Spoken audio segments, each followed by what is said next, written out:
बंटी के जाते ही दरवाजा टूट जाता है और वह भयानक चुड़ैल अंदर आ जाती है।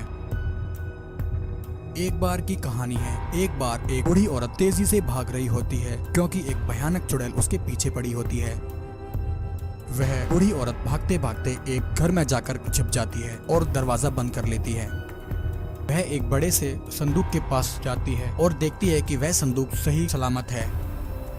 तभी बंटी अपनी दादी से कहता है, दादी क्या हुआ, आप इतना हाफ क्यों रही हैं और आप इस संदूक के पास क्यों खड़ी हैं? इस संदूक में क्या है दादी? बूढ़ी औरत कहती है, बंटी बेटा, आज मुझे इस संदूक का राज तुम्हें बताना ही होगा। बेटा, इस संदूक में एक बहुत ही खास चीज है जिसे संभालते संभालते मेरा पूरा जीवन निकल गया। बेटा, इस संदूक में एक जादुई चक्की है जिसे बरसों पहले एक इच्छाधारी नागिन ने मुझे सौंपा था, परंतु एक शैतान चुड़ैल बरसों से इस जादुई चक्की के पीछे पड़ी है। आज फिर से उसने मेरा पीछा किया। बेटा, मेरे जाने के बाद अब तुम्हें ही इस चक्की की रक्षा करनी है।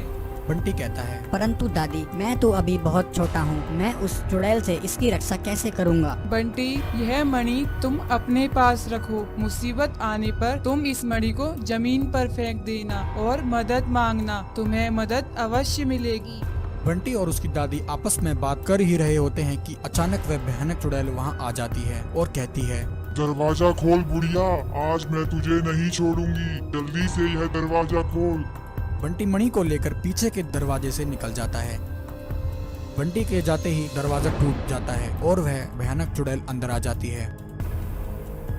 मूर्ख बुढ़िया, जिस चीज का मुझे बरसों से इंतजार था, आज मैं उसे पाकर रहूंगी। जल्दी से मुझे वह जादुई चक्की दे दे, वरना मैं तुझे और तेरे उस पोते को कच्चा चबा जाऊंगी। दुष्ट चुड़ैल, यह जादुई चक्की ब्रह्मांड की रक्षा करने के लिए है। मैं इस चक्की को तुझे कभी नहीं दूंगी, चाहे मेरी जान ही क्यों न चली जाए। अच्छा, ऐसी बात है तो फिर मैं तेरी जान ही ले लेती हूँ। इतना कहकर वह चुड़ैल उस बूढ़ी औरत पर तेजी से हमला करती है। बूढ़ी औरत जमीन पर गिर जाती है और वहीं बेहोश हो जाती है। वहीं बाहर खड़ा बंटी यह सब देख लेता है। अपनी दादी को मुसीबत में देखकर उसे दादी की कही हुई बात याद आती है। वह तुरंत उस मणि को जमीन पर फेंक देता है। मणि के जमीन पर गिरते ही वहाँ एक इच्छाधारी नागिन प्रकट हो जाती है। नागिन कहती है, तुम तो एक बच्चे हो, यह मणि तुम्हारे पास कैसे आई? यह मणि मुझे मेरी दादी ने दी है। मेरी दादी खतरे में है, एक शैतान चुड़ैल उनके पीछे पड़ी है, उसे वह जादुई चक्की चाहिए। आप जल्दी से मेरी मदद कीजिए और मेरी दादी और उस चक्की को बचा लीजिए। वहीं दादी के बेहोश होते ही वह चुड़ैल उस संदूक को तोड़ देती है और उसमें से चक्की निकाल लेती है और उसे लेकर वहाँ से जाने लगती है। किंतु इतने में वह नागिन उसके सामने आ जाती है। नागिन अपनी शक्ति का वार उस चुड़ैल पर करती है और उसे एक पिंजरे में कैद कर देती है। नागिन बंटी से कहती है, बंटी बेटा, मैं इस चुड़ैल को ज्यादा समय के लिए नहीं रोक सकती। हमें जल्द से जल्द चुड़ैल से उस चक्की को छीनकर उसमें से जादुई हीरे निकालने होंगे। उन हीरों की मदद से ही हम इस चुड़ैल को मार सकते हैं।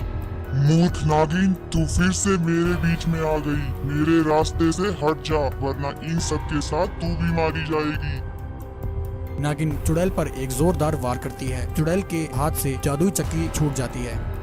इतने में बंटी उस चक्की को लेकर उसे जोर जोर से घुमाने लगता है। चक्की घुमाते ही उसमें से जादुई हीरे निकलते हैं। वहीं इतने में वह चुड़ैल पिंजरे से आजाद हो जाती है और नागिन को मारने के लिए उसकी तरफ तेजी से भागती है। तभी इतने में नागिन बंटी द्वारा निकाले गए जादुई चक्की का हीरा चुड़ैल पर फेंक कर मारती है। जादुई हीरा चुड़ैल की आंख में समा जाता है। हीरे की शक्ति से चुड़ैल में आग लग जाती है और वह वहीं जलकर भस्म हो जाती है। वहीं अग्नि राक्षस जादुई परी के पास पहुंच जाता है और अपनी आग उगलने लगता है। वह अपनी आग से जलपरी के पंखों को जला देता है।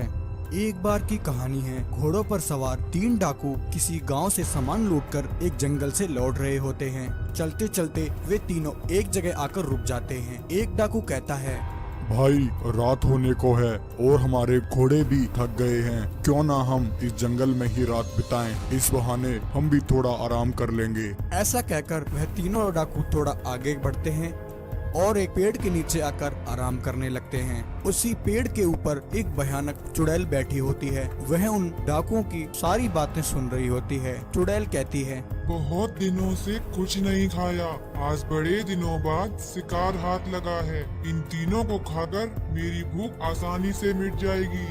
ऐसा कहकर वह चुड़ैल पेड़ से उतरकर उन डाकुओं के सामने आ जाती है। चुड़ैल को अचानक अपने सामने देखकर वह तीनों डाकू डर जाते हैं। तभी चुड़ैल कहती है, मूर्ख इंसानों, तुम्हारी हिम्मत कैसे हुई इस जंगल में आने की? क्या तुम्हें पता नहीं यह मेरा जंगल है? अब मैं तुम तीनों को कच्चा चबा जाऊंगी।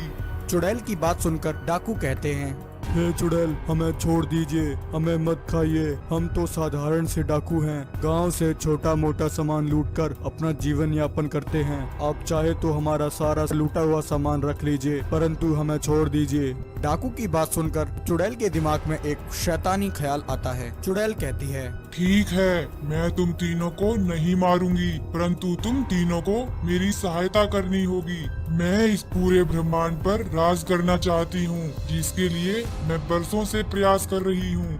चुड़ैल की बात सुनकर तीनों डाकू उसकी सहायता करने के लिए तैयार हो जाते हैं। तभी चुड़ैल उन तीनों डाकुओं पर अपनी एक शक्ति मारती है। शक्ति लगते ही वह तीनों डाकू भयानक राक्षस बन जाते हैं, जिनमें से एक अग्नि राक्षस जो भयानक आग उगलता था, एक वायु राक्षस जो हवा से वार किया करता था, और तीसरा पानी वाला राक्षस जो पानी की बौछार करता था। तभी एक राक्षस कहता है, बताइए चुड़ैल महारानी, हमारे लिए क्या आज्ञा है? चुड़ैल कहती है, मेरे शैतान राक्षसों, इस समय ब्रह्मांड की सारी शक्तियाँ जल परी, इच्छाधारी नागिन और उस जादुई परी के पास है। मुझे उन तीनों का खून पीना है। उन तीनों का खून पीकर मेरी शक्तियाँ 1000 गुना बढ़ जाएंगी। फिर मेरा सामना कोई नहीं कर पाएगा। तुम तीनों मुझे जल्द से जल्द जल परी, इच्छाधारी नागिन और जादुई परी ला कर दो। चुड़ैल के इतना कहते ही वह तीनों राक्षस वहाँ से निकल जाते हैं। वायु राक्षस जलपरी के तालाब के पास पहुंच जाता है और अपनी हवा से तालाब का सारा पानी सुखा देता है। पानी सूखते ही जलपरी तालाब के बाहर आ जाती है और राक्षस उसे पकड़ लेता है। वहीं अग्नि राक्षस जादुई परी के पास पहुंच जाता है और अपनी आग उगलने लगता है। वह अपनी आग से जलपरी के पंखों को जला देता है। और वहीं तीसरा पानी वाला राक्षस इच्छाधारी नागिन के पास पहुंचकर उस पर अपनी पानी की बौछार करता है। राक्षस के पानी से इच्छाधारी नागिन बेहोश हो जाती है। तीनों जादुई राक्षस जलपरी, इच्छाधारी नागिन और जादुई परी को लेकर चुड़ैल के पास आ जाते हैं। उन तीनों को देखकर चुड़ैल खुश हो जाती है। शाबाश मेरे शैतानों, मैं तुम्हारी सेवा से बहुत प्रसन्न हूँ। आखिरकार आज तुमने मेरी बरसों की इच्छा पूरी कर दी। इतना कहकर चुड़ैल जादुई परी का खून पीने लग जाती है। जादुई परी का खून पीते ही परी की सारी शक्तियाँ चुड़ैल को मिल जाती है। चुड़ैल कहती है, मूर्ख जल परी, अब तेरी बारी है। तेरा खून पीकर मैं और अधिक जवान और शक्तिशाली हो जाऊंगी। वहीं चुड़ैल की सारी बातें पास खड़ी एक गरीब लड़की सुन रही होती है। लड़की कहती है, ये दुष्ट चुड़ैल तो एक एक करके सबको मार रही है। इसे किसी तरह रोकना होगा। मैं इसी समय साधु बाबा के पास जाकर उन्हें सारी बात बता देती हूँ। नागराज उसी समय साधु बाबा के पास आ जाते हैं। साधु बाबा नागराज को सारी बात समझा देते हैं और उन्हें दिखाते हैं कि किस प्रकार वह दुष्ट चुड़ैल उन डाकुओं का गलत इस्तेमाल कर रही है। यह सब देखकर नागराज को बहुत गुस्सा आता है। नागराज साधु बाबा और गरीब लड़की के साथ चुड़ैल के पास पहुंच जाते हैं, परंतु तब तक वह चुड़ैल जलपरी का भी खून पी चुकी होती है। नागराज गुस्से से कहते हैं, अरे दुष्ट चुड़ैल, तेरे पापों का घड़ा भर चुका है। अब तुझे मेरे हाथों से कोई नहीं बचा सकता।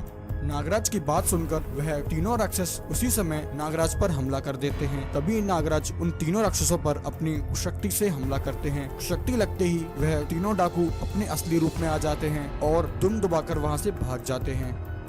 यह सब देखकर चुड़ैल भी अपनी शक्तियों का वार नागराज पर करती है। उसकी शक्तियों से बचते हुए नागराज चुड़ैल पर अपनी एक भयंकर शक्ति का वार करते हैं और उस दुष्ट चुड़ैल को एक सुअर बना देते हैं और वहां से भगा देते हैं। तो प्यारे दोस्तों, कैसी लगी आपको यह कहानी? ऐसी ही और मजेदार कहानियां देखने के लिए आप हमारे चैनल से जुड़े रहें। धन्यवाद।